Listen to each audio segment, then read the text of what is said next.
నమస్కారం ETV news కి స్వాగతం.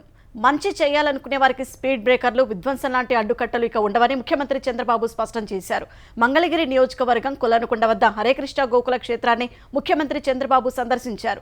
వెంకటేశ్వర ఆలయ నిర్మాణంలో భాగంగా గర్భాలయంలో అనంత శేష స్థాపన కార్యక్రమంలో సీఎం పాల్గొన్నారు.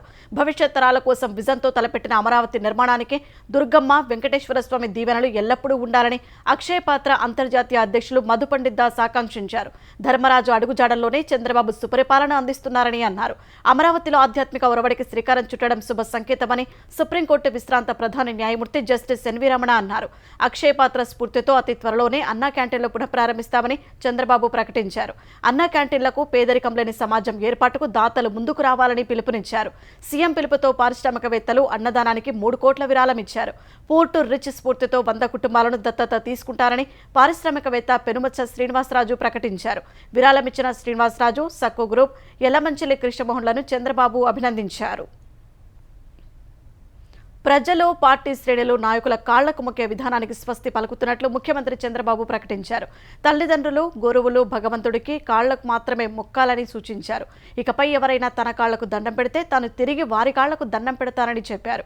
తెలుగుదేశం కేంద్ర కార్యాలయంలో ప్రజల నుంచి విజ్ఞప్తులు స్వీకరించిన సీఎం తర్వాత పార్టీ జోనల్ ఇన్ఛార్జీలు, ముఖ్య నేతలతో సమావేశమయ్యారు. ప్రతిరోజు 2 మంత్రులైన పార్టీ కార్యాలయానికి వచ్చి ప్రజలు, కార్యకర్తల సమస్యలు పరిష్కరించే బాధ్యత తీసుకోవాలని సూచించారు. కార్యకర్తలు, ప్రజల నుంచి వినతులు, విజ్ఞాపనల స్వీకరణకు ఒక ప్రత్యేక వ్యవస్థ, ప్రత్యేక కమిటీ ఏర్పాటు చేస్తారని తెలిపారు. తెలుగుదేశం నేతలు ఎవరూ వ్యక్తిగత దాడులకు, కక్ష సాధింపులకు దిగొద్దని సూచించారు.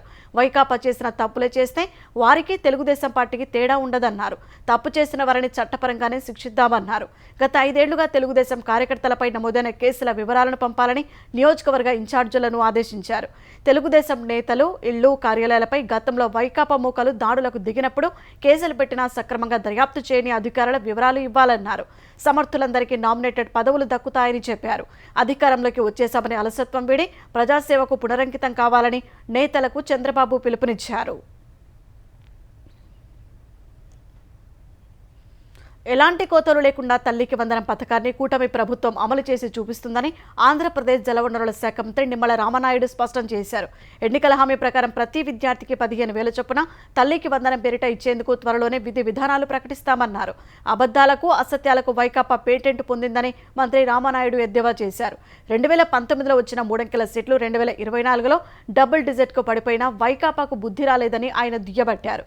ప్రభుత్వం ఏర్పడి నెల రోజులు కాకుండానే పింఛన్, ఉచిత ఇసుక, తల్లికి వందనం పథకాలపై వైకాపా విష ప్రచారం మొదలుపెట్టిందని ఆయన ఆరోపించారు.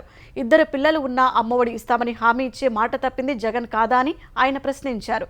తల్లికి వందనం పథకానికి విధి విధానాలు రూపొందించకముందే అసత్యాలు మొదలుపెట్టారని మండిపడ్డారు.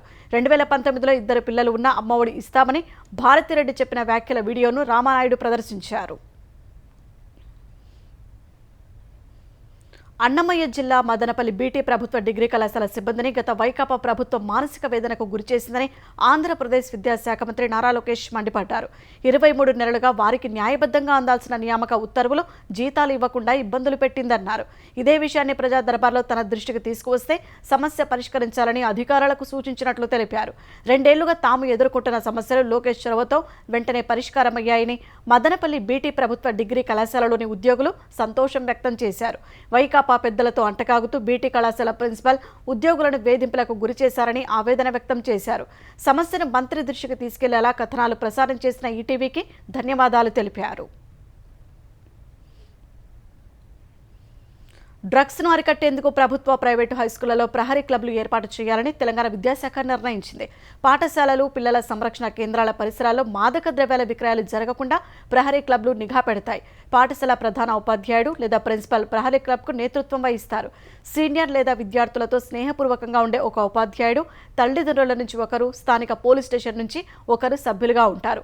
6 నుంచి 10 వరకు ఒక్కో తరగతి నుంచి ఒక్కో విద్యార్థి కూడా సభ్యుడిగా ఉంటారు. విద్యా సంస్థలకి మత్తు పదార్థాలు చేరకుండా, విద్యార్థులు మత్తు ఊబిలో చిక్కుకోకుండా అవసరమైన ప్రణాళికలను ప్రహరీ క్లబ్లు రూపొందిస్తాయి. ఉన్నత పాఠశాలలో ప్రహరీ క్లబ్లు ఏర్పాటు చేసేందుకు తెలంగాణ పాఠశాల విద్యా కమిషనర్కు అనుమతినిస్తూ ప్రభుత్వం ఉత్తర్వులు జారీ చేసింది. భారస నుంచి గెలిచిన మరో ఎమ్మెల్యే కాంగ్రెస్ లో చేరారు. శేరిలింగంపల్లి ఎమ్మెల్యే అరికెపుడి గాంధీ ఇవాళ కాంగ్రెస్ పార్టీలో చేరారు. జూబ్లీహిల్స్ లోని సీఎం నివాసంలో ముఖ్యమంత్రి రేవంత్ రెడ్డి సమక్షంలో అనుచరులతో కలిసి అరికెపుడి గాంధీ కాంగ్రెస్ కండువా కప్పుకున్నారు. శేరిలింగంపల్లి నియోజకవర్గ అభివృద్ధి కోసమే తాను కాంగ్రెస్ లో చేరినట్లు గాంధీ తెలిపారు. కాంగ్రెస్ లో చేరిన వారిలో Serilingampally corporator Nagender Yadav, Miyapur corporator Uppalapati Srikanth, Chandanagar corporator Manjula Raghunath Reddy, Hydernagar corporator Narni Srinivas ఉన్నారు. దేశవ్యాప్తంగా 7 రాష్ట్రాల్లోని 13 అసెంబ్లీ స్థానాలకు జరిగిన ఉప ఎన్నికల ఫలితాలు క్రమంగా వెలువడుతున్నాయి. ఇప్పటి వరకు వెలువడిన ఫలితాల్లో ఇండియా కూటమి 5 చోట్ల విజయం సాధించింది. మరో 5 చోట్ల ఆధిక్యంలో ఉంది. భాజపా నేతృత్వంలోని ఎన్డీఏ ఒక చోట గెలిచి మరో స్థానంలో ముందంజలో ఉంది. పంజాబ్లోని జలంధర్ స్థానంలో ఇండియా కూటమి అభ్యర్థి ఆప్ నేత మొహిందర్ భగత్ గెలుపొందారు.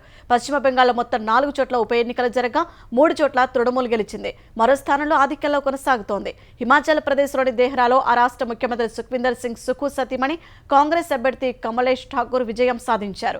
నాలాగఢ్ స్థానంలో కాంగ్రెస్ అభ్యర్థి ఆధిక్యంలో కొనసాగుతుండగా హమీర్పూర్లో భాజపా నేత ఆశీష్ శర్మ విజయం సాధించారు. ఉత్తరాఖండ్లోని బద్రీనాథ్, మంగళూరు 2 స్థానాల్లోనూ కాంగ్రెస్ అభ్యర్థులు ఆధిక్యంలో కొనసాగుతున్నారు. మధ్యప్రదేశ్లోని అమర్వాడ స్థానంలో భాజపా అభ్యర్థి కమలేష్ ముందంజలో ఉన్నారు. బీహార్లోని రుపౌలి స్థానంలో స్వతంత్ర అభ్యర్థి శంకర్ సింగ్ ఆధిక్యంలో కొనసాగుతున్నారు. తమిళనాడులోని విక్రావండిలో డీఎంకే నేత అన్నియూర్ శివ ముందంజలో ఉన్నారు. పశ్చిమ బెంగాల్లోని పశ్చిమ మిడ్నాపూర్లో జరిగిన ఘోర రోడ్డు ప్రమాదంలో ఒకే కుటుంబానికి చెందిన 4 సహా 6 ప్రాణాలు కోల్పోయారు. తీవ్రంగా గాయపడిన మరో 2 సమీప ఆసుపత్రికి తరలించారు.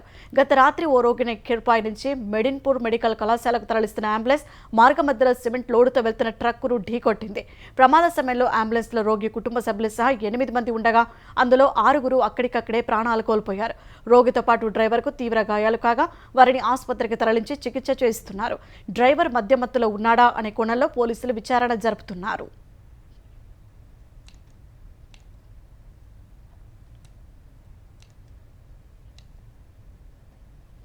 అమెరికా వాషింగ్టన్లో భారత్ కొత్తగా 2 వీసా పాస్పోర్ట్ కేంద్రాలను ప్రారంభించింది. సియాటెల్, బెల్వియాలో ప్రారంభించిన ఈ కేంద్రాలు అమెరికాలోని 9 పసిఫిక్ వాయువ్య రాష్ట్రాల్లో నివసిస్తున్న భారతీయులకు ఉపయుక్తంగా ఉండనున్నాయి. సియాటెల్లో కొత్తగా కాన్సులేట్ కార్యాలయాన్ని ప్రారంభమైన కొద్ది నెలలకే ఈ 2 కేంద్రాలను భారత్ ప్రారంభించింది.